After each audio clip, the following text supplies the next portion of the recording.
श्रीलंका के पास जयमुंडा नाम का एक गांव था, जहां के लोग प्रेम और भाईचारे से रहते थे। वे लोग हिंसा और बुराई से बिल्कुल दूर रहते थे। किशन भैया, मेरे घर पर सब्जी खत्म हो गई है, क्या आप थोड़ी सब्जी मुझे देंगे?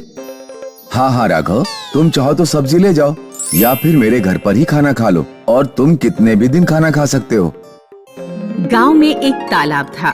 उस तालाब के पानी की विशेषता थी कि वह कोई भी रोग ठीक कर देता था। गांव के लोग उसी तालाब का पानी पीते थे, इसलिए वे सभी स्वस्थ रहते थे।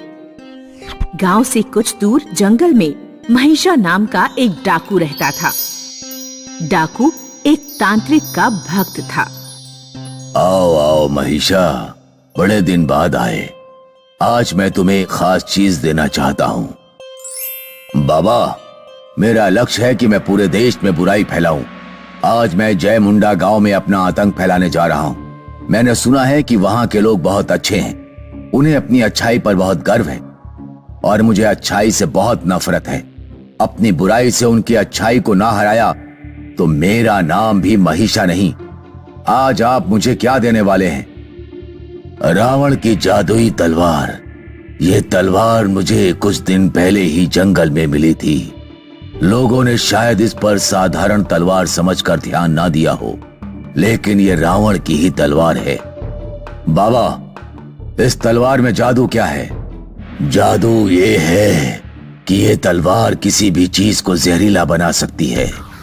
आम में चुभा दो तो आम जहरीला बन जाए, सब्जी में चुभा दो तो सब्जी जहरीली हो जाए, पानी में डाल दो तो पानी जहरीला हो जाए। महिषा तांत्रिक से वह तलवार ले लेता है। बाबा, अगर जहर का असर खत्म करना हो तो क्या करना होगा? तो तलवार को पीछे की तरफ से उस चीज में डालना होगा जिसका जहर खत्म करना है। महिषा ब्राह्मण की जादुई तलवार लेकर जयमुंडा गांव पहुंचता है। भाई साहब, मैं एक मुसाफिर हूँ, बहुत दूर की यात्रा पर जा रहा हूँ। क्या कुछ दिन मुझे गांव में ठहरने की जगह मिल सकती है? हाँ हाँ, क्यों नहीं। तुम चाहे कितने भी दिन इस गांव में रुक सकते हो। तुम अपनी झोपड़ी बना सकते हो या तुम मेरे घर पर रुक जाओ। दद्दा, मैं आपके घर पर रुक जाऊं तो बड़ी कृपा होगी आपकी। ठीक है, मेरे घर चलो। इस गांव के लोग तो बहुत भोले हैं। गांव में रहने की जगह ढूंढने में मुझे बिल्कुल भी परेशानी नहीं हुई। रात में जब घर में सब सो गए तो महिषा चुपके से उठा और पूरे घर की तलाशी लेने लगा। उसने अपने साथियों को बुलाया और घर का सारा अनाज उठवा दिया। अगले दिन जब किशन सोकर उठा तो उसने देखा कि घर का सारा अनाज गायब है। क्या हुआ भाई साहब, आप बहुत उदास लग रहे हैं? घर का सारा अनाज पता नहीं कहां चला गया। शायद कोई चोर या लुटेरा ले गया होगा। आपको उस चोर से बदला लेना चाहिए। कहिए तो मैं आपके साथ चलूं, दोनों मिलकर उसे मार डालेंगे। नहीं भाई, इसकी कोई जरूरत नहीं। कहते हैं ना, दाने दाने पर लिखा है खाने वाले का नाम।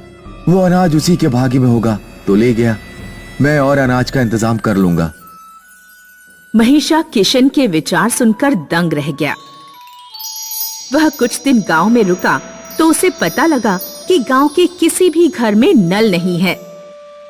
सभी लोग तालाब का पानी पीते हैं और तालाब की विशेष पानी से स्वस्थ रहते हैं। मैं उस तालाब के पानी को जादुई तलवार से जहरीला बना दूंगा। पानी की किल्लत हो जाएगी और ये लोग आपस में लड़ने भिड़ने लगेंगे। फिर देखता हूँ इनकी अच्छाई कैसे बची रहेगी।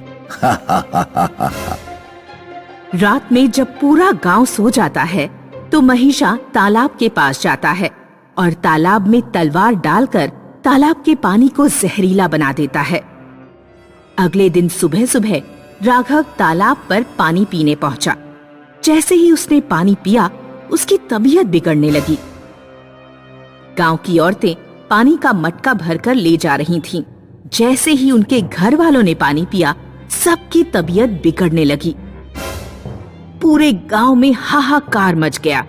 सब लोग एक पेड़ के नीचे इकट्ठे हुए। गांव वालों, तालाब का पानी लगता है सड़ चुका है। अब हम लोग पानी कहाँ से लाएं? बिना पानी के तो हम सब मर जाएंगे। तभी महिषा वहाँ आता है और गांव वालों से कहता है, गांव वालों, मेरे पास एक जादुई तलवार है। तुम लोग अपने अपने मटके में पानी लेकर आओ। मैं तुम्हारे जहरीले पानी को दोबारा शुद्ध कर दूंगा, लेकिन बदले में तुम सबको मेरा गुलाम बनना पड़ेगा। मैं तुम्हें पानी दूंगा और तुम्हें वो काम करना होगा जो मैं कहूंगा। गांव वालों के पास और कोई रास्ता नहीं था। उन्होंने पानी के बदले महिषा की गुलामी स्वीकार कर ली। महिषा गांव वालों को पानी देता और उनसे उल्टे सीधे काम करवाता। सुन किशन, राघव की टांग तोड़ दे। मैं ये नहीं कर सकता। ये तुम क्या कह रहे हो? जैसा कह रहा हूँ वैसा करो, वरना जहरीला पानी पीकर मरो। इस तरह महिषा गांव वालों को रोज आपस में भिड़वाता। अब सब गांव वाले एक दूसरे के दुश्मन बन जाएंगे और पूरे गांव में बुराई ही बुराई होगी, सिर्फ बुराई। गांव वालों, इस तरह आपस में भिड़ना ठीक नहीं। याद रखो, हम सब एक दूसरे के दुश्मन नहीं हैं। केवल पानी की खातिर हम एक दूसरे के दुश्मन बने जा रहे हैं। अगर महिषा से वो जादुई तलवार छीन ली जाए तो हमारा तालाब फिर से ठीक हो जाएगा और हम सब प्रेम से रह पाएंगे। लेकिन महिषा वो तलवार नहीं देगा, चाहे हम कुछ भी कर लें, और फिर तलवार उससे छीनने के लिए उसे मारना पड़ेगा। क्या इस तरह हिंसा और बुराई करना ठीक होगा? बुराई तो हम लोग आपस में लड़कर और महिषा की गुलामी करके भी कर रहे हैं। 1000 अच्छे लोग आपस में भिड़े, इससे बेहतर है कि एक बुरे इंसान को रास्ते से हटा दिया जाए। लेकिन महिषा हमें तलवार से मार सकता है। बुराई के अंत के लिए कुछ कीमत तो चुकानी ही पड़ेगी। अब चाहे जो भी हो, हम सब महिषा से तलवार को छीन लेंगे। गांव वाले उस रात महिषा के ऊपर टूट पड़ते हैं। महिषा ने तलवार चलाना शुरू कर दिया। कुछ गांव वाले घायल भी हो गए, लेकिन अंत में उन्होंने महिषा से तलवार छीन ली और महिषा को बांध दिया। तुम लोग तो कहते थे कि तुम हिंसा नहीं करते, बुराई नहीं करते, तो फिर तुमने मेरे साथ हिंसा क्यों की? दुनिया में अच्छाई कायम करने के लिए और तुम जैसे बुरे लोगों को रास्ते से हटाने के लिए कभी कभी बल का प्रयोग करना पड़ता है, जैसे राम ने रावण के खिलाफ किया था। लेकिन मेरे जैसे और भी लोग इस दुनिया में हैं, और तुम मुझे जहां भी भेजोगे मैं वहां बुराई फैलाऊंगा। कुछ गंदी मछलियों से पूरा समुद्र गंदा नहीं हो जाता।